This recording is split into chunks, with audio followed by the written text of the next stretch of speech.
안녕하세요. 오늘도 사연 살롱을 찾아주셔서 감사합니다. 저는 50대 중반의 여성이에요. 살다 보니 나한테는 저런 드라마에서나 보던 일은 일어나지 않겠지 했던 일들도 생기더라고요. 아직은 젊을 때 그런 걸 겪고 났더니 오히려 멘탈이 튼튼해져서 사는 데에 도움이 됐던 것 같아요. 저는 흔히 말하는 흙수저 출신이에요. 부모님은 동네 초등학교 앞에서 작은 문방구를 하셨는데 할머니가 오랫동안 아프셔서 병원비로 빚을 진 게 많았어요. 새벽부터 밤까지 열심히 일하셨지만 대부분의 돈을 빚으로 갚아야 했고 저희는 항상 생활비가 모자랄까봐 쩔쩔매며 살았죠. 할머니가 돌아가신 후에도 부모님은 한참 더 빚을 갚아야 했어요. 그 바람에 저와 여동생은 각자 살 길을 스스로 찾아야만 했죠. 저는 성적에 맞춰서 적당한 대학의 문과에 진학한 다음 무슨 일을 해야 빨리 돈을 벌 수 있을지 그것만 궁리했어요. 머리핀을 만들어서 팔아보기도 했고 도매시장에서 옷을 떼다 팔아보기도 했죠. 공부를 하면서 제 힘으로 할 수 있는 건 다 해본 것 같아요. 그랬더니 졸업할 때 통장에 꽤 많은 돈이 모였더라고요. 저는 그걸로 번화가에 작은 가게를 얻어 액세서리를 팔았어요. 당시에 유행하는 귀걸이부터 목걸이, 머리띠, 모자 같은 것까지 다 팔았죠. 제가 혼자 장사하며 얻은 노하우가 있었기 때문인지 손님을 상대하는 데에 어려움은 별로 없었던 것 같아요. 특히 대학생들 위주로 좋아하는 게 뭔지 잘 눈여겨보고 파악한 게 도움이 됐어요. 제가 장사를 잘하니 제 가게를 인수하고 싶다는 사람이 나타났고 저는 넉넉한 돈을 바꿔서 넘길 수 있었어요. 그리고 좀 더 좋은 자리를 얻어서 카페를 열었어요. 카페의 인테리어를 독특하게 해서 젊은 사람들 취향에 맞게 했어요. 커피와 음료 종류도 많이 찾는 것 위주로 하고 그 외에 같이 먹을 수 있는 음식들을 팔았죠. 저희 카페는 인테리어와 음식 맛으로 유명해져서 단골들이 많아졌어요. 거기서 번 돈으로 저는 집의 빚도 다 갚고 생활비도 충당할 수 있게 됐어요. 동생은 동생대로 메이크업 아티스트가 돼서 열심히 살고 있었고요. 저는 카페를 하려면 앞으로 더 전문적인 면을 살려야 되겠다고 생각했어요. 커피나 홍차의 종류를 따져가며 즐기는 사람들도 늘고 있었고 쇼트케이크를 찾는 사람들도 점점 많아졌거든요. 저는 제 카페를 지금처럼 음식 위주로 할 것인지 고급스럽게 할 것인지 고민했어요. 그럴 때에 대학 동기 한 명이 요리사를 소개시켜줬어요. 이탈리아 음식이 전문이라는데 같이 해보면 어떻겠냐고요. 저는 그때 가게를 둘로 나눌 생각을 처음 했어요. 하나는 커피와 디저트만 파는 가게로, 하나는 이탈리아 피자와 파스타를 파는 가게로요. 크지는 않아도 알차게 운영을 하면 승산이 있겠다 싶었죠. 제 예상은 크게 벗어나지 않고 들어맞았어요. 저는 30대 초반에 생각보다 큰 성공을 거두게 됐어요. 물론 중간중간 어려움도 많았고 위기도 있었지만 꼭 해내야겠다는 마음으로 달려왔더니 목표에 이르게 되더라고요. 동생도 메이크업 아티스트로 자리를 잡아가기 시작했어요. 저는 부모님이 평생을 일해오신 문방구 건물을 사서 드렸어요. 그럴 수 있었던 건 저희 동네가 좀 외진 곳에 있었고 그때도 땅값이 비싸지 않을 때여서 대출을 조금 끼고 살 수 있었던 거죠. 아니, 사업한다고 이래저래 돈 나가는 데도 많을 텐데 우리 선물을 다 하니? 부모라고 너희 고생시킨 것밖에는 없는데 이런 걸 받을 자격이 되나 모르겠다. 무슨 소리야 엄마. 그렇게 쪼들리는데도 우리 끝까지 공부시키고 이만큼 건강하게 키워주셨잖아요. 제가 해드릴 수 있을 때 받으세요. 그래, 마음만으로도 고마운데 너무 큰 선물을 받는구나. 근데 윤정아, 이제 네 앞날도 더 생각해봐야 하지 않겠어? 언제까지 혼자서 지내려고 그래? 아무리 돈을 잘 벌어도 내 가정을 꾸려야 안정되고 행복을 느낄 수 있는 거야. 엄마만 해도 봐. 아빠랑 니네가 있으니까 그 시간들을 버티고 산 거야. 나는 윤정이 너도 이제 혼자 아등바등 살지 말고 좋은 사람 만나서 짐도 나누고 마음도 터놓았으면 좋겠다. 남들은 다 저한테 불도저처럼 일 잘한다고 하고 은근히 시기하는 말도 하고 뒷말도 했는데 역시 엄마는 저를 보는 눈이 다르셨어요. 제가 얼마나 고생을 하고 애를 썼는지 알고 계셨던 거예요. 엄마가 그렇게 말씀하신 것도 있고 저 역시도 혼자가 외롭다는 생각이 든 건 사실이었어요. 그래서 좋은 만남이 있으면 잘 이어가고 싶다는 마음이 있을 때 골프 모임에 나갔던 친구 한 명이 남자를 소개시켜 주겠다고 하더군요. 저는 워낙 없이 자라서 그런지 돈을 벌었어도 골프는 문턱이 높다고 생각해서 주변에서 권해도 하게 되질 않더라고요. 친구들이 골프를 치러 가도 저는 혼자 책을 읽거나 영화나 보고 아니면 소소하게 화장품 쇼핑이나 하고 그랬죠. 골프 모임에 새로 들어온 사람인데 인상도 좋고 매너도 괜찮아. 그 사람은 집안도 안 보고 사람 됨됨이만 따지더라고. 딱 윤정이 네 생각부터 낫다니까. 건물도 2개 있고 넉넉한 사람이래. 사실 친구라고는 해도 학교에서 만났던 건 아니고 카페와 이탈리안 레스토랑을 하게 되면서 알게 된 사람이라서 서로를 많이 아는 건 아니었어요. 그래도 제가 흑수저에서 자수성가해서 이만큼 잃었다는 정도는 아는 사이였어요. 저는 그 사람을 나쁘게 보지 않았기에 소개해주는 거니 만나보자 했어요.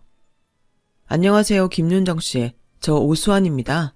제가 윤정 씨 만나게 해달라고 졸랐어요. 이렇게 젊은 나이에 자기 힘으로 성공한 사람 만나고 싶다고요. 영광입니다. 선주 씨가 과장을 좀 했나 보네요. 저 그렇게 대단한 사람은 아니에요. 아무튼 만나서 반갑습니다. 그 사람의 시원시원한 태도는 호감이었지만 좀 입에 발린 말을 하는 것 같아서 부담스럽기도 했어요. 그럼에도 저는 그 사람을 몇 번 더 만났죠. 저도 가정을 꾸렸으면 좋겠다는 엄마의 말씀도 그렇고 저 자신도 제게 잘해주는 사람을 만나니 나쁘지 않았거든요. 한편으로는 부유한 환경에서 자라 건물을 갖고 여유 있게 사는 그 사람의 삶에 동경이 있었던 것 같아요. 젖먹던 힘까지 다해서 살기 위해 달려온 저와는 생활에서도 차이가 있을 테니까요. 그 사람은 돈도 잘 썼고 명품도 잘 샀어요. 돈이 있어도 당장 나한테 필요한 것도 망설이면서 사는 저와는 많이 달랐어요. 어쩌면 그런 점들이 부러웠는지도 모르죠. 저는 그 사람과 결혼하면 저도 그렇게 여유로운 마음으로 살 수 있을지 모른다는 생각을 하며 만남을 이어갔어요. 그렇게 1년쯤 만났을 때 남자가 저한테 청혼을 했어요. 우리 이제 이렇게 집에 갈 때 따로따로 헤어져서 가는 거 그만하자. 이렇게 떨어져 있어야 되는 거 이제는 안 하고 싶어. 라며 비싼 반지를 제 앞에 내미는데 어쩔 줄 모르겠더라고요. 제가 이런 반지로 프로포즈를 받을 줄은 상상도 못했거든요. 그래요. 우리 이제 같이 살아요. 저도 수환 씨랑 함께 하고 싶어요. 그렇게 저희는 결혼을 하게 됐어요. 남자 부모님은 지방에 살고 있어서 특별히 부딪힐 일이 없었어요. 남자는 넓은 평수의 고급 아파트를 신혼집으로 장만했어요. 이런 데는 너무 부담스러운데? 난 그냥 당신 살던 집에서 시작해도 괜찮아. 괜한 돈 쓸 필요 없어. 무슨 소리야. 우리의 새로운 인생을 시작하는 건데 모든 걸 다 새롭게 해야지. 그리고 집이라는 건 사두면 좋은 거야. 라며 남편은 밀고 나갔어요. 저는 좋기는 했지만 집에 있는 가구들도 다 고급이라서 조심스럽고 집이 넓으니까 청소하기가 힘들기만 했어요. 언니가 그동안 돈 그렇게 잘 벌고도 너무 안 쓰고 살아서 그래. 언니만큼 돈 있으면 그 정도는 다 꾸미고 살걸? 그리고 청소는 도우미 아줌마 한 번씩 불러. 언니는 그래도 되잖아. 너무 아끼기만 하지 말고 이제 편하게 살아. 동생의 조언에도 저는 왠지 불안한 마음이 들어서 그럴 수 없었어요. 그래도 신혼생활은 재미있었어요. 남편은 주말마다 계획을 세워서 저를 데리고 여기저기 여행을 다녔죠. 처음에는 제가 자리를 비우는 게 불안하기도 했지만 사진도 많이 찍고 맛있는 것도 많이 먹고 구경도 하다 보니 힐링도 되고 즐겁기도 했어요. 남편이 변하기 시작한 건 결혼하고 1년이 지난 후부터였어요. 어느 날부터인가 남편은 집에 잘 들어오지 않고 연락이 안 될 때가 많았어요. 전화 목소리가 무뚝뚝해진다 싶더니 점점 짜증을 내더라고요. 나 요새 새로운 사업 준비한다고 했잖아. 왜 자꾸 귀찮게 굴어? 내가 집에 꿀 발라놓은 것도 아닌데 맨날 들어가야 돼? 그러고는 일방적으로 전화를 끊기 일쑤였어요. 저는 카페랑 식당 일도 일이지만 남편이 뭘 하고 다니는 건지 몰라서 너무 신경이 쓰였어요. 그래도 사업 준비가 다 끝나면 말해주겠지 하며 참고 기다렸죠. 하루는 몸이 너무 안 좋아서 병원에 갔는데 저한테 임신이라고 하더군요. 10주 접어들었네요. 축하합니다. 너무 무리하지 마시고 안정을 취하는 게 제일 좋아요. 의사 선생님의 말에도 저는 무조건 기뻐할 수 없었어요. 물론 제게 아이가 찾아온 건 감사한 일이었지만 남편이 자꾸 저한테서 멀어지는 기분이 드는 때라 어쩐지 불안하기만 했죠. 아이가 생겼다고 전화를 받지 않는 남편한테 문자를 보냈지만 남편은 한동안 답이 없었어요. 한참 후에야 전화 연락이 되더니 대뜸한다는 소리가 뭐 아이가 생긴 거야 좋은 일이긴 한데 솔직히 그게 내 아이인지 의심스러운 생각은 드네. 그게 무슨 말이야? 당신 어떻게 그런 생각을 해? 내가 바람이라도 폈다는 말이야? 그게 말이 돼? 당신이 내 생활이 어떤지 제일 잘 알면서. 내가 안 보이는 데까지 어떻게 다 알겠어. 식당이네 카페네 한다고 돌아다니면서 누구랑 히히덕거리는지 모르지 난. 너무 기가 막히니 정말 할 말이 생각 안 나더군요. 어떻게 나한테 그런 말을 할 수 있는지 가슴이 턱턱 막히는 기분이었어요. 밤에도 잠이 안 오고 눈물이 나고 혼자 있는 집에서 억울한 생각에 가슴을 칠 때도 많았죠. 그렇게 몇 주가 지났는데 동생이 저를 만나서 기니 할 말이 있다고 하더군요. 동생이 메이크업 아티스트로 워낙 바빴기 때문에 제가 동생 샵 근처로 찾아갔어요. 언니, 내가 이거 처음에 보고 긴가민가 해서 손님 중에 흥신소 잘 아는 분한테 부탁해서 알아본 건데 형부 지금 다른 여자 만나. 내가 직접 봤어. 동생 말로는 야외 촬영이 있어서 골프장에 갔는데 거기서 웬 20대 초반으로 보이는 화려한 여자 허리를 꼭 끌어안은 남편을 봤다는 거였어요. 믿어지지가 않아서 일이 끝나고 다시 찾아봤는데 분명히 둘이 리조트로 들어가더라는 거죠. 그래서 흥신소를 통해 알아보고 남편이 그 여자와 다른 아파트에서 나오는 사진을 찍었다는 거였어요. 저는 그 사진을 받고서 손이 덜덜 떨렸어요. 언니, 나도 이걸 말하기까지 많이 망설였어. 그래도 언니 인생이 걸린 건데 그냥 지나치면 안 되겠는 거야. 언니는 아무것도 모르고 형부가 일 때문에 바쁜 줄 알고 있고 언니를 바보로 만들기 싫었어. 힘들고 아프겠지만 언니 정신 똑바로 차려야 돼. 저는 동생 앞에서는 애써 눈물을 보이지 않고 집에 왔어요. 집까지 어떻게 왔는지 생각이 하나도 안 나더군요. 저는 거실 바닥에 주저앉아서 통곡을 하며 울었어요. 그날도 남편은 집에 들어오지 않았고 전화도 문자도 되지 않았어요. 꼬박 하루를 울고 나니 저도 서서히 정신이 들더군요. 그래도 제가 할 일은 해야 했죠. 카페에 나가서 그날 커피와 디저트 상황을 점검하고 식당에 가서 주방장과 오늘의 요리 같은 걸 의논했어요. 그런데 주방장이 제 눈치를 보더니 어렵게 말을 꺼내는 거였어요. 근데 남편분이 엊그제 사장님 안 계실 때 못 보던 사람들이랑 와서 식당을 둘러보고 좀 심각한 이야기를 하는 것 같더라고요. 아무 얘기 못 들으셨어요? 아, 남편이 그랬죠? 뭐라고 한 건 없고요. 제가 알고 있던 것처럼 하며 떠보자 주방장은 아, 그럼 이 식당 넘기기로 하신 게 사장님이에요. 아쉽네요. 저는 사장님하고 일하는 게 좋아서 여기 있었던 건데 가게 처음 차릴 때부터 함께 일했잖아요. 주방 일이나 메뉴에도 이해도가 높으셔서 좋았는데 제가 여기 있어야 될지 고민이 되네요. 남편은 저 몰래 식당을 다른 사람한테 넘겼던 거예요. 자기가 대리인이라고 서류와 도장을 위조했나 보더라고요. 저는 동생한테 부탁해서 흥신소를 찾아갔고 남편의 뒷조사를 해달라고 했어요. 약 2주 동안의 조사 끝에 받은 자료는 정말 하늘이 무너질 내용이었어요. 남편은 그동안 제 카페와 식당을 팔았고 제 명의로 발급받은 카드를 지난주부터 마구잡이로 사용하고 있었어요. 게다가 지금 살고 있는 아파트도 제가 원래 살다가 세를 준 집을 담보로 대출을 받아 샀더라고요. 그걸 제 명의로 해놓아서 꼼짝없이 제가 다 갖게 생긴 거였어요. 더 기가 막힌 건 저한테 남편을 소개해준 여자하고 짜고 쳤다는 거죠.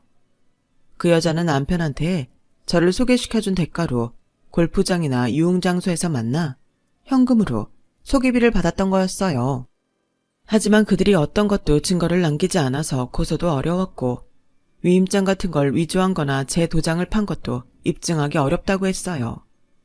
그 사람들은 저를 탈탈 털고서 볼 일이 없어지니 저와 헤어질 준비를 했던 거예요. 저는 갑자기 뭔가 촉이 와서 설마 하고 주민센터에 가서 주민등록 등본을 떼봤어요. 제가 불안했던 감은 틀리지 않았더군요. 그 사람은 저한테 혼인신고서를 제출한다고 말만 하고 내지 않았던 거예요. 그냥 동거인이었고 이제는 완전 남남으로 남았더라고요. 한마디로 제가 완전히 당한 거였어요.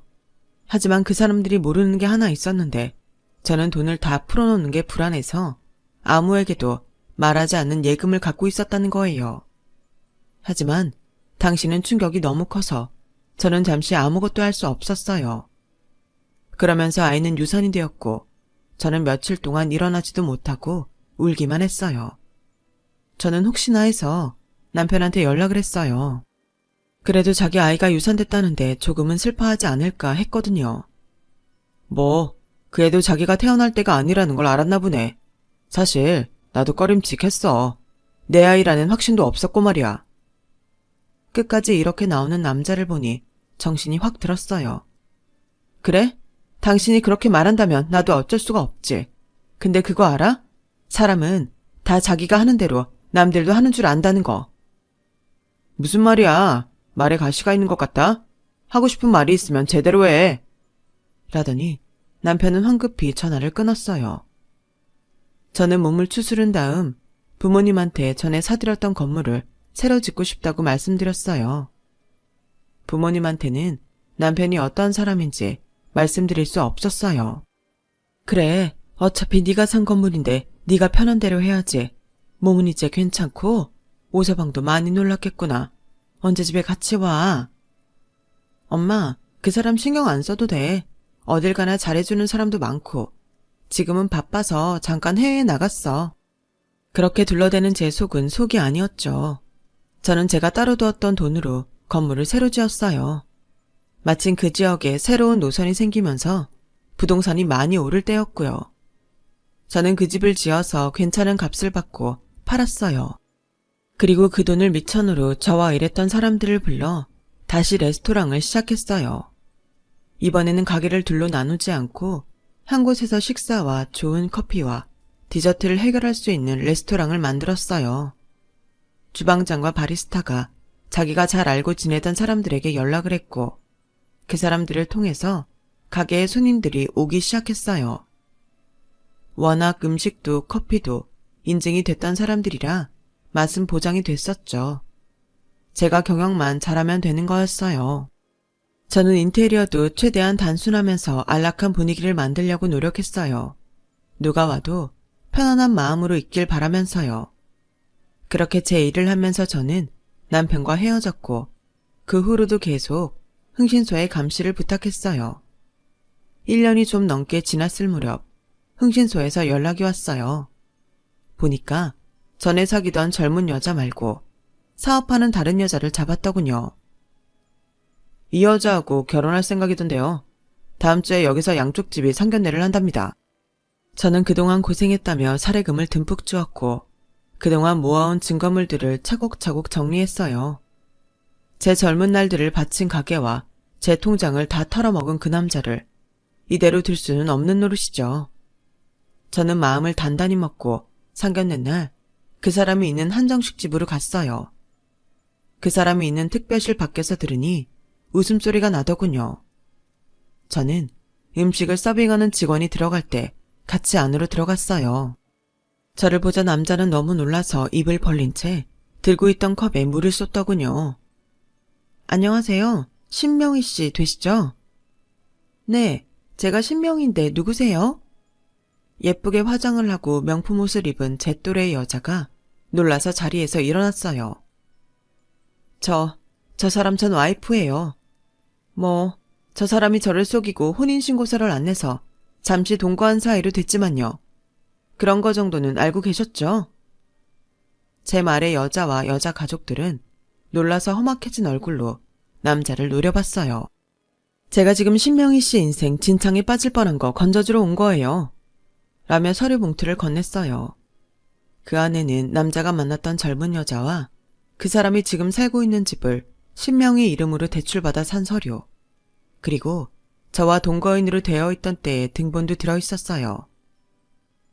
저기 남자 부모님으로 앉아있는 사람들 다 아르바이트예요. 돈 받고 부모인 척 해주는 거라고요. 제가 만났던 시부모가 아니거든요. 그리고 신명희 씨도 골프 모임 나가는 여자한테서 저 남자 소개받았죠? 그 여자도 한패예요. 속이비 받고 이런 식으로 하는 거라고요. 제 말이 끝나기 무섭게 신명희 씨 오빠가 일어나서 전 남편의 얼굴에 주먹을 날렸어요. 오해예요. 저 여자가 다 꾸민 일이에요. 제가 헤어지자고 했더니 저런 식으로 절 모함하려고 이 미친 여자야. 남자는 맞은 데를 붙잡고서 억지를 쓰며 소리를 질러댔어요. 어디 정말 내가 다 꾸민 건지 경찰에 가면 다 알게 되겠지. 내가 그동안 일을 갈면서 얼마나 오늘을 손꼽아 기다렸는데. 신명희 씨 오빠는 남자 멱살을 잡고서 당장 경찰서로 끌고 갔어요. 상현내장은 완전히 아수라장이 됐고 신명희 씨 부모님은 아르바이트로 온 사람들까지 붙잡아 다 같이 경찰서로 데려갔어요. 저 역시 따라가서 경찰에 진술을 했고요. 물론 불법으로 뒷조사한 게 문제가 된다면 그 처벌은 받겠다고도 했어요. 그랬더니 다음날 저를 남자한테 소개해줬던 여자가 찾아와서 제 앞에 무릎을 꿇더군요. 윤정씨, 정말 미안해요. 저도 먹고 사느라고 그런 거지. 윤정씨한테 억하심장 있었던 건 아니에요. 제발 한 번만 선처 좀 해주세요. 부탁드려요. 아니요. 당신은 내 인생을 완전히 시궁창으로 만들 뻔했어요. 내가 어떻게 일하면서 모은 재산인데 그걸 사기를 쳐서 자기 입에 털어넣으려는 사람한테 돈을 받고 넘겨요? 인생 그렇게 살지 마세요. 네, 그렇게 안 살게요. 제발 한 번만요. 네? 이거 놔요. 이럴 거면 아예 이딴 짓은 하지 말았어야죠. 당신 같은 사람은 콩밥 한번 먹어봐야 돼. 라며 매몰차게 뿌리쳤고 가게 직원들은 여자를 밖으로 끌어냈어요. 여자는 끌려나가면서도 저한테 한 번만 살려달라고 애원했지만 저는 끝까지 그 말을 듣지 않았어요. 그러더니 이번에는 경찰서에서 연락이 왔어요. 그 남자가 저를 꼭 만나게 해달라고 했다더군요. 경찰서 유치장에 있는 남자를 보러 가니 그 남자는 저를 보자마자 두 손이 발이 되도록 싹싹 빌었어요. 윤정아, 윤정씨, 김윤정씨, 저 한 번만 선처해주면 새 사람이 돼서 열심히 살게요. 남 등치지도 않고 여자들 배신 때리지도 않고 제 힘으로 일해서 열심히 살게요. 한 사람이라도 저를 선처해줘야 되는데 이대로면 제 인생 끝이에요. 야, 넌 몇 여자 인생을 끝장내놓고 그런 말이 나오니? 내 인생도 신명희 씨 인생도 엉망진창으로 만들 뻔했잖아. 그리고 너, 그래도 네 아이가 생겼을 때는 좋아할 줄 알았는데 뭐라고? 내가 누구를 만나고 다니는지 어떻게 하냐고. 네 아이가 아니면 어떡하냐고 했지? 아이는 세상에 빛도 보지 못하고 떠났지만 너 같은 피도 눈물도 없는 더러운 사기꾼은 그 목까지 벌을 받아야 되지 않겠어? 감히 누구 보고 선처를 해달래? 진짜 양심이라고는 눈꼽만큼도 없구나. 너 딱 기다려. 내가 제일 비싼 변호사 선임해서 내가 할 수 있는 건 다 할 거니까.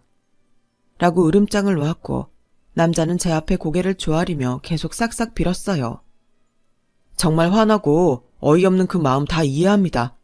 그래도 한 번만 용서해 주시면 새 사람 돼서 열심히 살겠습니다. 네가 새 사람 돼서 열심히 산다고 나한테 돌아오는 게 뭔데?